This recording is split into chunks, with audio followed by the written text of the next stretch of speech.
In any given school district in the state of Texas, the school board stands as the government of that district, creating and voting on laws and rules that are based on community standards. These laws and rules are then given over to individual schools where administration decides on methods of enforcement. I'm going to say most school districts, it's going to be a reflection of that community. And so I think what happens is, from a school board perspective, it just depends on how active those school board members want to be in the dress code. Dress codes in public schools have become more commonly seen in school handbooks and codes of conduct. These enforcements have been deemed necessary in relation to behavioral, environmental, and educational health. If you went to a very small community that had what I would call pretty strict standards of dress, you would probably see the school board more involved in what they want to direct to the administration from a governance role, which is their role, of this is what the standards are going to be and this is what you're going to enforce. From an administrative side, then that puts you in a position of that's your job, is to enforce policy. However, have you ever wondered about the process of enforcement and what, if any, issues may arise? 3 areas of possible interest or concern may be parental and student reaction, progressive effectiveness, and possible interference with First Amendment rights. Parental and/or student reaction is highly dependent on the methodology of enforcing and reinforcing dress codes in the public school arena. I think the opposition is, hey, you let them wear that, but we can't do this.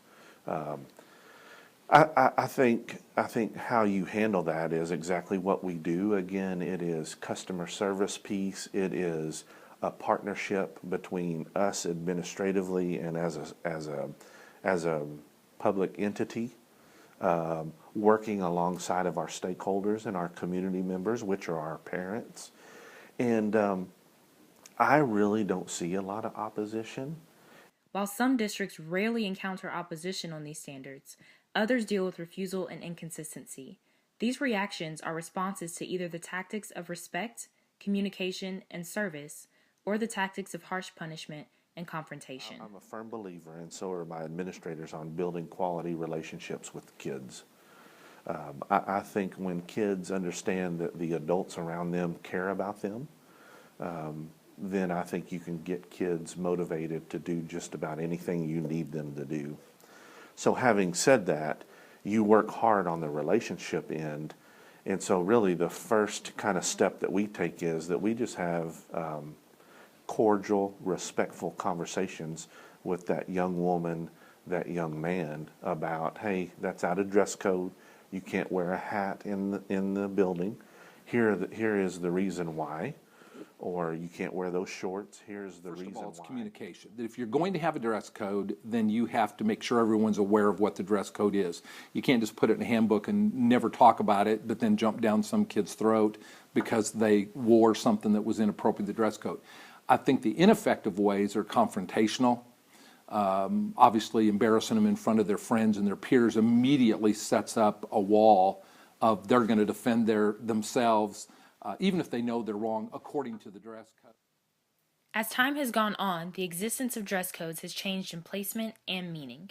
The reflection of society and community standard is evident in how far the dress codes extend and how strictly they are enforced. Even opposition is a reflection of the times. While today it is based on the need for self-expression and individualism, back in the 60s and like decades, opposition was based more on political views and the need to express social viewpoints and standings.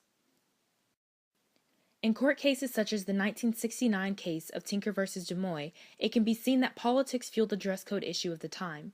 In that specific Supreme Court case, students of the Des Moines Independent School District decided to wear black armbands in support of their view on the Vietnam War, as a sign of truce. However, in that time, this idea was considered a distraction, and thus against code. How many were involved in this one? Well, there were... How many were wearing armbands? Well, there were 5 suspended 5. for wearing armbands, Your Honor. Well, were any wearing armbands who were not suspended? Yes, I think there were 2. That makes 7. 7 out of 18,000. And the school board was afraid that 7 students wearing armbands would disrupt 18,000.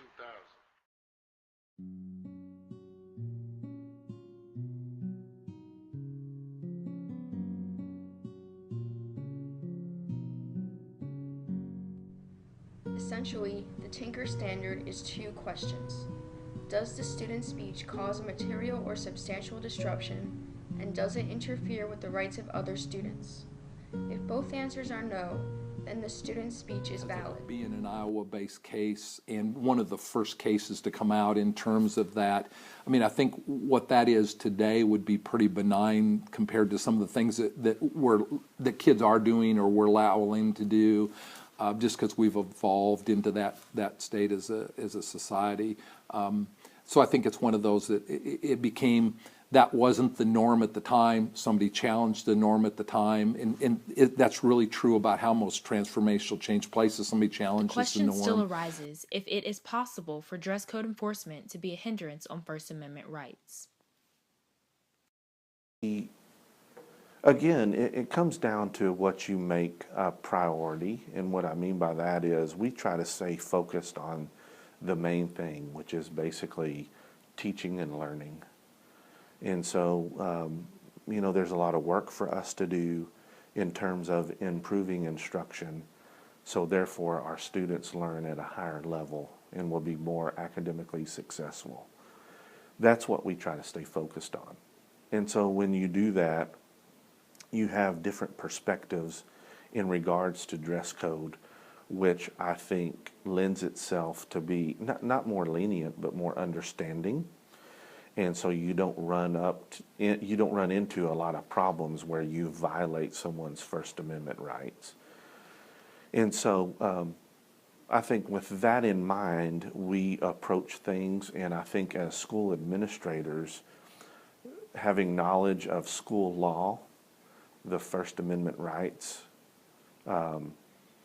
you have to look at what causes a significant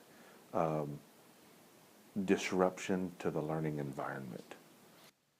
It can be said that dress codes are very symbolic in nature, as they mirror the state of our society and define what is acceptable and unacceptable. They also show the lengths to which our school system feels they must go to preserve what's left of the sanctity of educational institutions and their environments. Dress codes are a conservative notion put into effect to continue some sort of standard that is not always valued outside of the school walls.